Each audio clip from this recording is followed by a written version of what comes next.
লাউ কেটে ফেলি। দেখো কি সুন্দর হয়েছে লাউটা।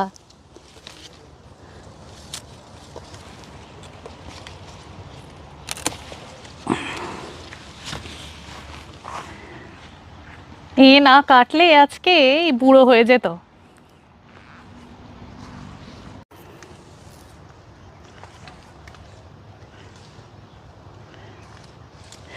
আজকে ভীষণই উইন্ডি, দেখতেই পাচ্ছ গাছগুলো কিভাবে নড়ছে। সজনে গাছটা রীতিমতো পাতাগুলো নড়ছে, ওইদিকে দেখো মানে সব থেকে ভালো বোঝা যায় কারি পাতা গাছটা পাতাগুলো কিরকম করে দুলছে, মাঝে মাঝে দমকা হাওয়া দিচ্ছে তো সব কিছু একেবারে নড়ছে।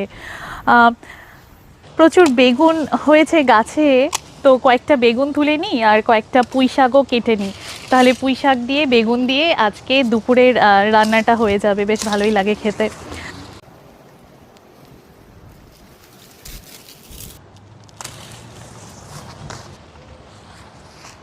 এই সজনেটা কালকে পারতে ভুলে গেছি। এই লাউ দুটো দেখে কেউ কেউ হয়তো ভাবতে পারো যে এ তো বুড়ো লাউ। সত্যি কথা বলতে এই দুটো লাউ কিন্তু বড় জাতের লাউ, মানে আমাদের এই গাছের লাউ। তা এটা হলো বড় জাতের লাউ, বিভিন্ন প্রজাতির হয়। আমি এর আগেও বীজ রাখার জন্য লাউ, বুড়ো লাউ রেখেছিলাম এবং সেই লাউ কিন্তু অনেক বড় হয় এবং অন্যরকম দেখতে হয়ে যায়। এই দুটো এখনও কচি আছে, তো দুটো লাউ আমরা খাবো না, একটা নিজেদের জন্য রেখে আর একটা আমাদের ফিলিপিনো বন্ধু আছে তো তাদেরকে দিয়ে দেবো। লাউ ডাল, লাউ চিংড়ি, বড়ি দিয়ে লাউ ঘন্ট, এগুলোই আমি সাধারণত বানাই। লাউয়ের পায়েস একবার খেয়ে দেখেছিলাম কিন্তু আমার বিশেষ একটা ভালো লাগেনি। তো নতুন তোমাদের যদি কোনো লাউয়ের ডিফারেন্ট টাইপের কোনো রেসিপি যদি জানা থাকে তাহলে অবশ্যই শেয়ার করো, আমি ট্রাই করে দেখব।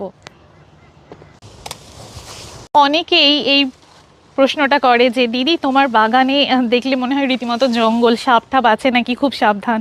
আম, তো অস্ট্রেলিয়াতে তো এখানে চারিদিকেই সাপ টাপ রয়েছে, বাগানে এখনো অবধি কখনো চোখে পড়েনি।